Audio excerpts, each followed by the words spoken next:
Hello everyone, J.Yumeko here, and today we're back with some more The Letter.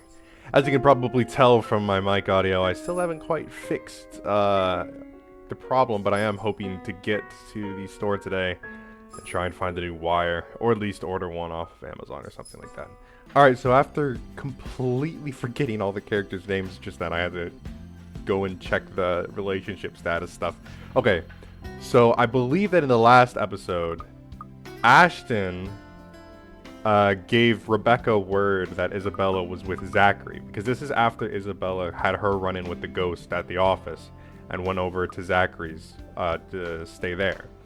But the most significant part of last episode, I believe, is that we actually found out that Hannah Wright, used to be, I believe, a student of Rebecca's parents. So they apparently knew each other to some degree when they were kids. So that is very interesting. And we're going to Hannah and Luke Wright's housewarming party in just a little bit here. But yeah, without further ado, let's just jump right on back into it. We're already in the game, so... The same thing goes for the sleaze.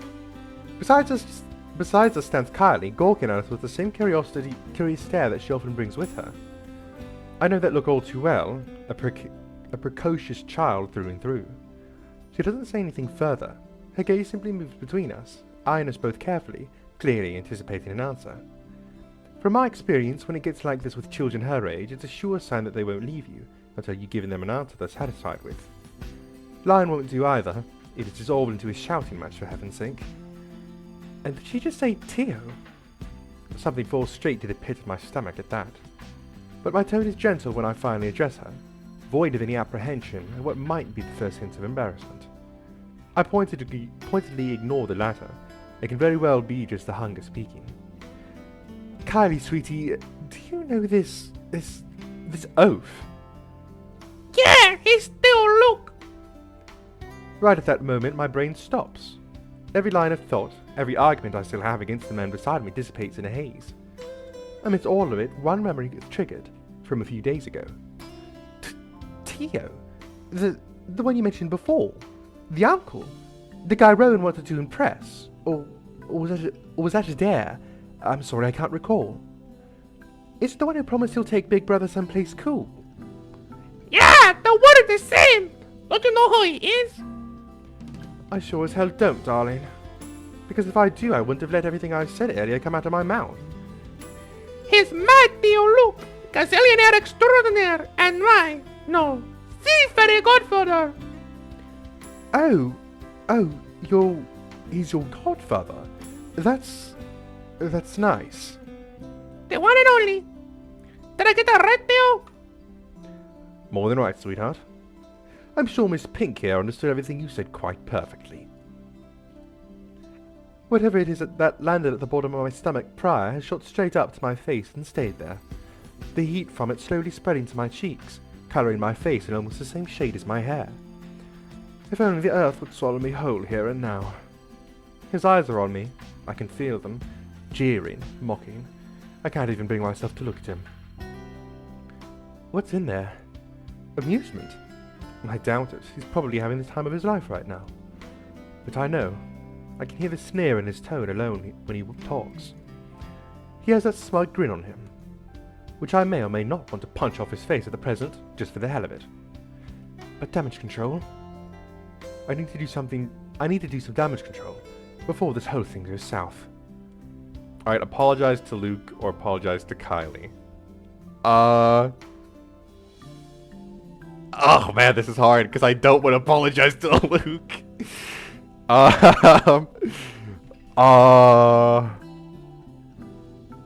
Fuck it, we're gonna apologize to Kylie. I'm so sorry, Kylie, that you had to see all that.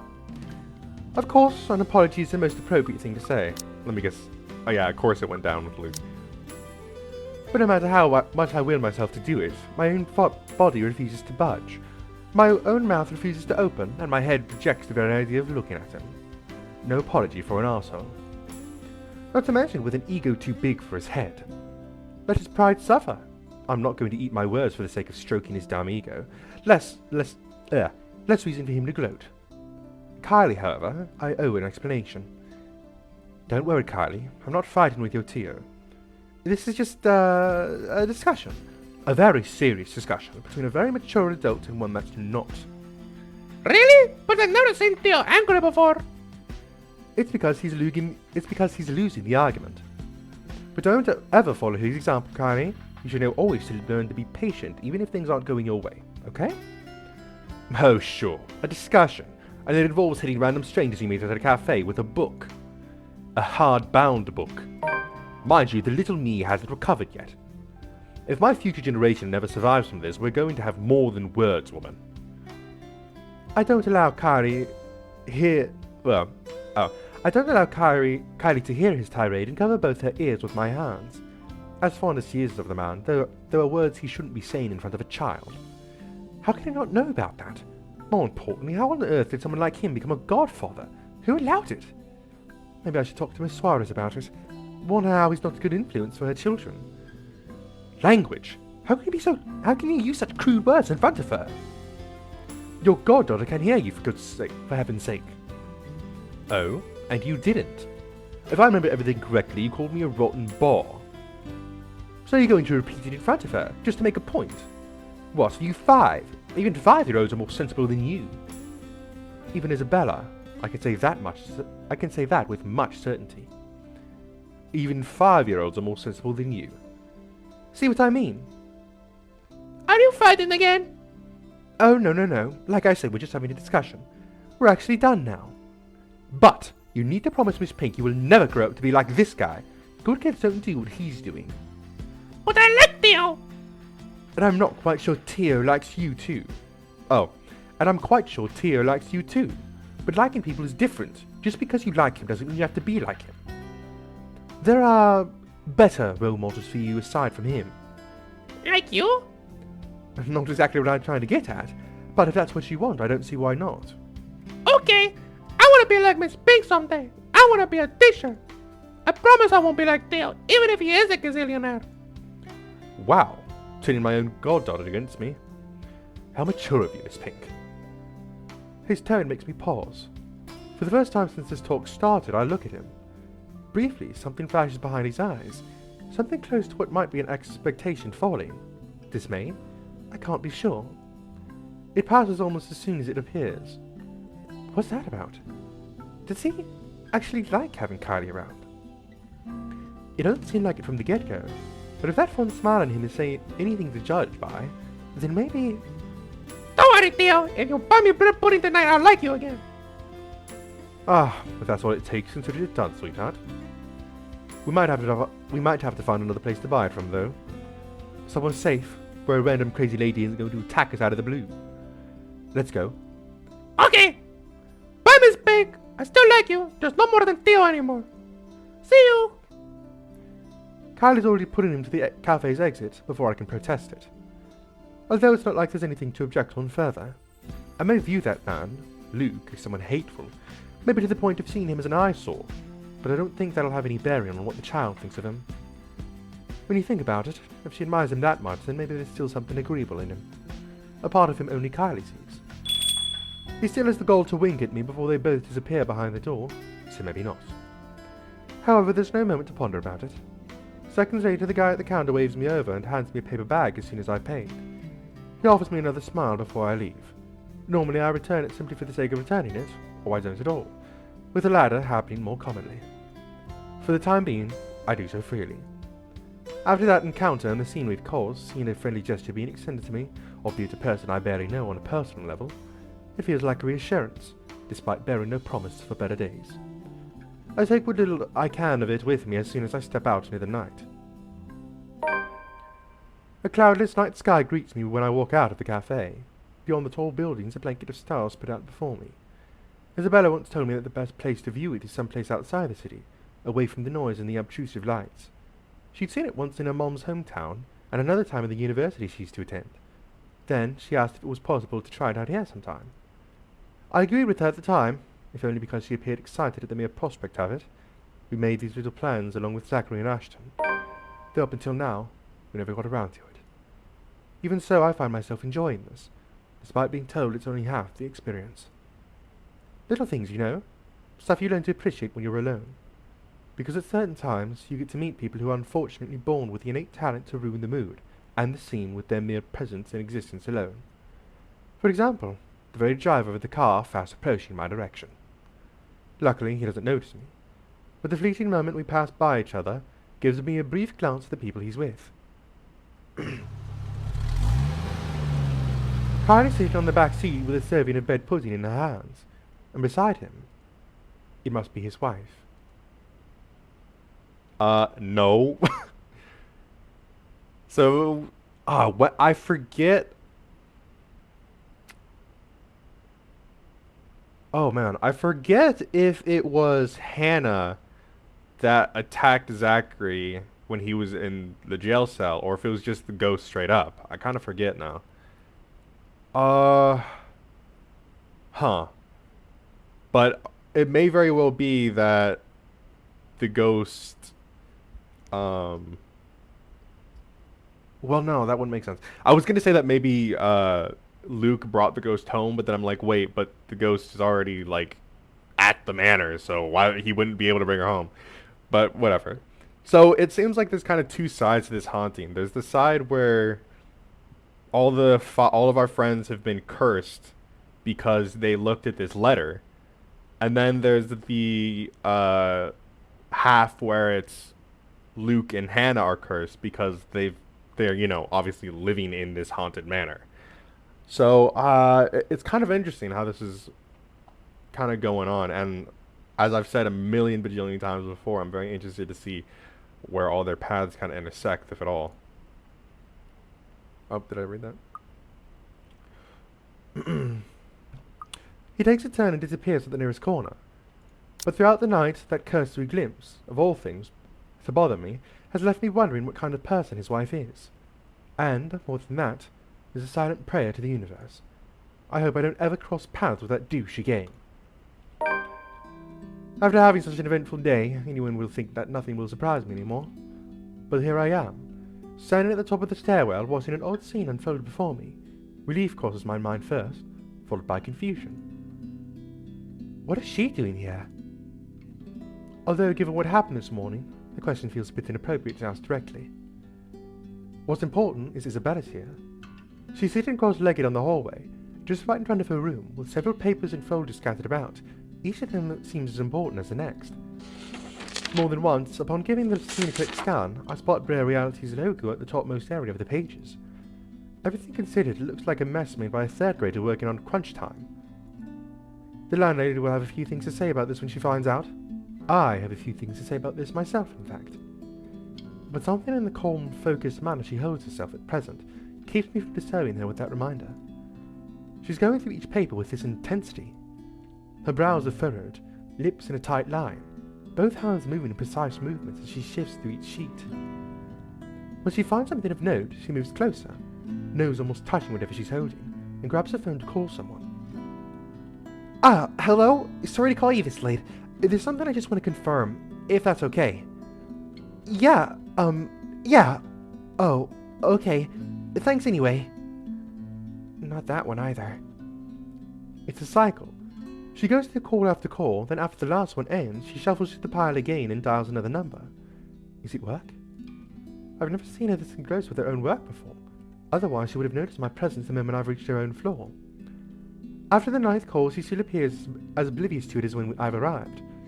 When she lets out a loud sigh this time, I immediately take that as an opportunity to interrupt. Isabella, you know the house rules here. At once her head jerks back and hits the concrete wall behind her with a thump. There's the Isabella I know. Glad it's still there. I allow her a moment to nurse it before speaking again. But Becca, you're late. Yeah, I ran into a little trouble at the cafe, but I bought food for the two of us, if you haven't eaten anything yet. As anticipated, she grins once I raise the bag of food I'm holding. Yet it doesn't reach her eyes. There's nothing of the cheerful glint in it this time. Just a hollow tone for the sake of being polite. Ashton's right. Something happened. Yeah, maybe later. I've got to finish this first. Just leave it here. I'll take it in once I'm done. Thanks, Becca. You can't eat this here. You know how the landlady will react.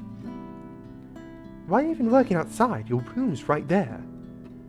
I know. Sorry. It just feels a little stuffy in my apartment right now. I'll go back inside once everything's been aired out. I promise.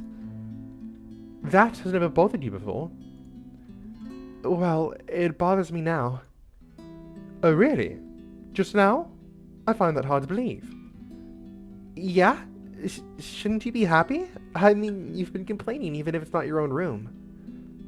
And now I know how you're feeling when it's messy, so I'm going to clean. Isn't that a good thing? In spite of what's supposed to be good news, an exhale comes to me, drawn out and slow. It's a good thing, Isabella, believe me. But you're as bad as Zachary at lying. What's really going on? She hastily averts her eyes, a surefire indicator that it's going to be one of those lengthy conversations that can possibly end with the other person angry. Again. It's one thing I'd like to avoid tonight at all costs. Still, I've made a promise to Ashton and Zachary. If she didn't talk to them, who else is she going to talk to? If she keeps it all to herself, who knows what might happen? Isabella, you can tell me. Is it about your family? A slight movement of lips, although a frown, it's a reaction at least. I'm getting there. Rose? She merely shakes her head. Just a little more. Come on, I know something happened. I don't know if it's because of Rose, but I know it's related to her somehow. You weren't here when I visited this morning, and both Zachary and Ashton were worried about you. If you don't want to tell them, you can tell me. Does it have something to do with work? Office? If I didn't know her, I might have missed it. She shifts then, her fist clenching tight and teeth biting her lower lip. And there's fear. The look of terror in her eyes is the last thing I expected to see out of everything. Her mouth trembles briefly before she opens them. When she finally voices it out, the words simply spill out of her mouth. One after another. All of it. True to what I've promised her, I listen. Because this is something she's been keeping to herself, even from the two most dependable people I know. The fact she chooses to tell me this speaks a lot to me. Becca, she was there again. Last night, in the office, Boss passed me all of Rose's workload yesterday for the Ermengarde mansion. I had to stay late to finish them all. And then, when I was about to go home, I saw her. I saw her again. She was standing in front of me again last night, Becca. I couldn't get away. She was blocking the door. If I hadn't hidden myself, even if I had made the tiniest noise, she would have found me. Becca, she almost did. If she saw me under my table, I think that would have been the end of it. I'm scared. I'm so scared I won't be able to do anything.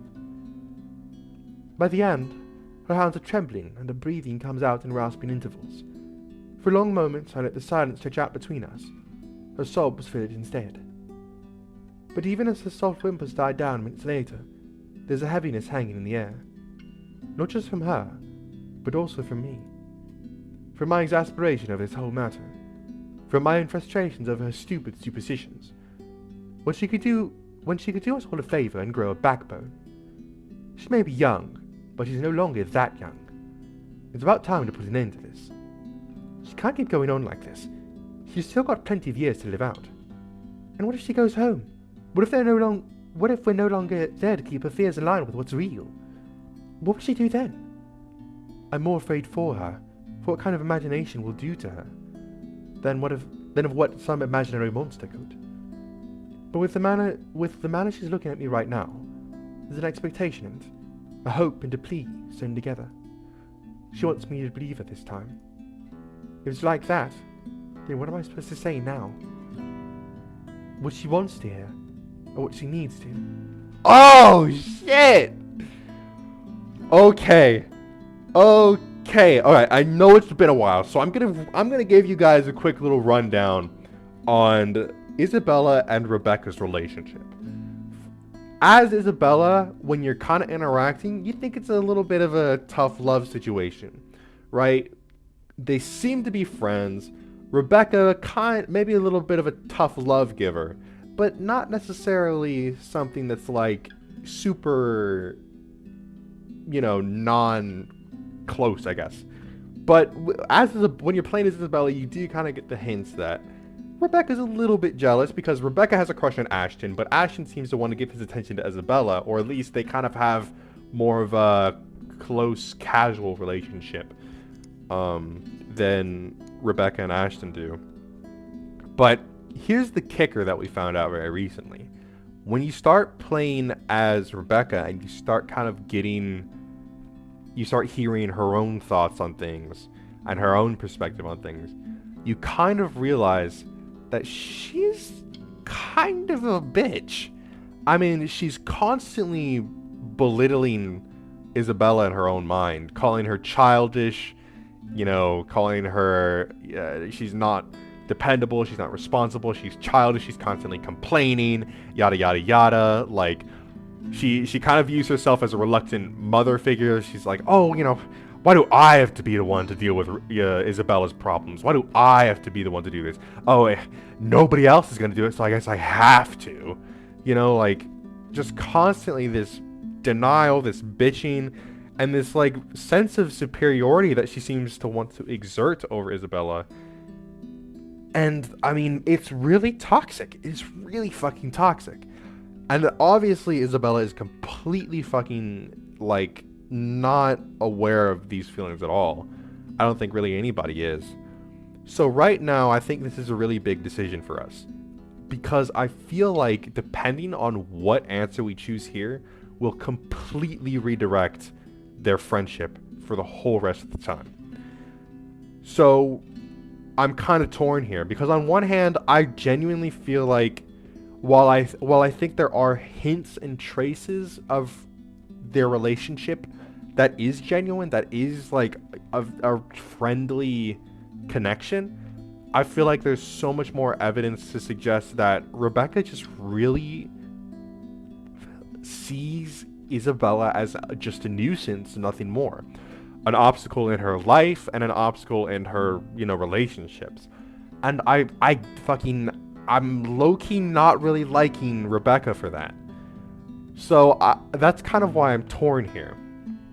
But at the same time, I do feel like it may end up being a thing where it's like, oh, well, just on the off chance that, she's obviously going to end up having her own run-ins with this ghost, maybe she might start to open up a little bit more to Isabella.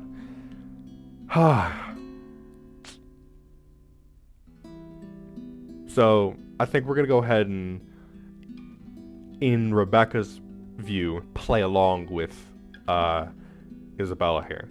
Both for the sake of their relationship, hopefully, because I'm really hoping that there's a silver lining here. And in the terms of both of their sanity, I guess. So we're going to go ahead and do, is this why you didn't come home last night? As much as I want to set her straight, a reprimand isn't what she needs right now. With that pouty face she's given me, I doubt it'll even end if I push it. I know her. When she wants to be stubborn, she's stubborn. But there are moments when she can be acquiescing too. Times when she'll be more accepting of what I tell her, despite her inclination to disagree with it. That talk can wait. In the meantime, I'll be the ear that listens to her without judging her, without criticizing her, despite my own opinions on it. You should have called me. She stares at me like I've got another head. And laughter slips out before I can stop myself. There? I can't do that. What'll you do? Hit her with the book? You'll be dead before that happens. And that isn't what I'm talking about. After you got out, you should have phoned me. You didn't have to go to Zachary's. The corner of her mouth curl up. A sheepish smile, by general definition, but this is Isabella. Her smiles are never half-hearted, never lacks her high spirits.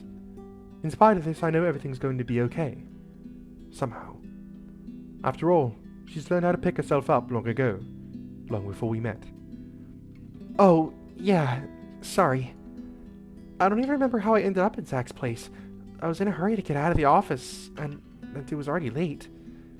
Besides, I don't really think you'll believe me if I wake you up over something like that.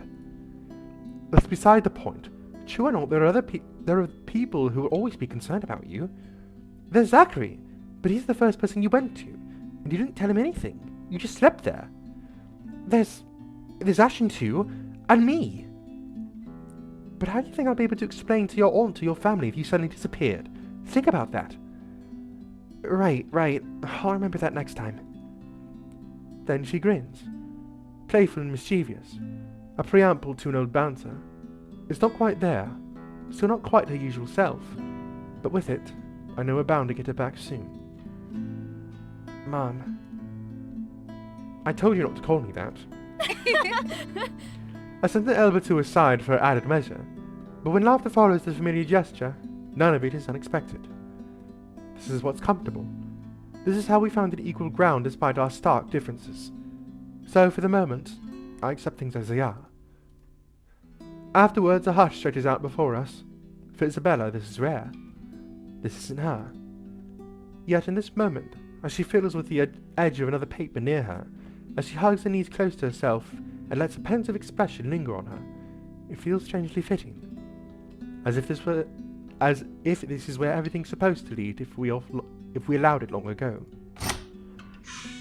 Sounds later, the moment is broken by the sound of a door easing open and a voice begging some little peace. How many times have I told you the girls not to loiter around the hallway? It's noisy. Some people here are trying to sleep. Quiet down or go to your talking inside. I'm pinning a memo to your doors next time this happens. Pish, millennials. Sorry, we won't do it again. You better! The door closes and Isabella starts gathering the mess she's made, carefully stacking them all in her arm. At a loss for what to do, I help her pick them, and for the first time I get a close look at what it is. Completely unintentional, of course, but it catches my attention nevertheless, and a confused frown makes its way to my face. Why is she looking for this? I look to her for an explanation, but she nearly ignores the question in my eyes, takes the paper off my hands, and finishes cleaning up. The last paper she puts on top was a letter, the one she supposedly found in the mansion, and was probably the root cause of this odd behaviour. I shoot her a questioning look for that too, but all she gives me is a smile. And in a halting tone, so completely unlike her, Becca, I'll find a way out of this. You guys don't have to worry about me. Anyways, I should go. I'll see you later. Where are you going? Getting myself some food. Don't wait for me. Isabella walks away before I can stop her, before I can remind her I've brought food enough for the two of us. She quickly disappears down the stairwell while I'm left standing in an empty hallway, holding 2 bags of takeout. One of them will go uneaten tonight. Just an innocent, passing thought. One that I don't dwell on much as I head back to my room. I ignore all of it, in the same way I've assumed I won't ever encounter that douche again. October 27th, Thursday. We're going to go ahead and wrap it up there. So we're going to go and save, boom, bang, and head back to the main menu. Alrighty. So, like I said, the relationship between Rebecca and Isabella is very, very strained. Because, like I said, I do feel like there is a part of Rebecca, and just in general, a part of their relationship that is very genuine. That is that of close friends who care for each other. But at the same time, just from Rebecca's point of view, I feel like there is definitely a level of spite in it. And if I'm being completely honest here, I don't think it's completely just like straight up malicious. But I do think that it has to do with Ashton. And I think that it really is brought about by jealousy. Because, you know, like I mentioned earlier, Rebecca does have feelings for Ashton, but she's very, I don't know, just the way that she's kind of been very spiteful towards Isabella for having a close relationship with Ashton is just so fucking toxic, man. So, oh man, I honestly don't even know where to begin with this. But just from that little ending line, like, oh, one of them will go and eat tonight, just an innocent passing thought. I never really thought anything more about it, just like I didn't think I was going to see that douche again. Something tells me that whatever Isabella's running off to do, because I really highly doubt it's to get takeout, she's probably going to go missing for a little bit. Which we might end up having to discover once we loop back around to her story. But again, I feel like every time I finished off an episode of this series, I'm just left with just anticipation for what's going to happen next. But man, I just I cannot overstate enough how much I just absolutely love this game. It really is just so fun and intriguing. And I know that there are a lot of paths you can take in it. More specifically in the relationship direction, because that is a huge part of the game, is the kind of choosing and deciding on whether you're going to choose an option that makes them think higher of you or lesser of you, and then obviously that can lead to potential romantic relationships between the characters, stuff like that. But man, oh man, the story is just really good so far, and again, like I've said 1,000 times, I'm really excited to see where this all goes.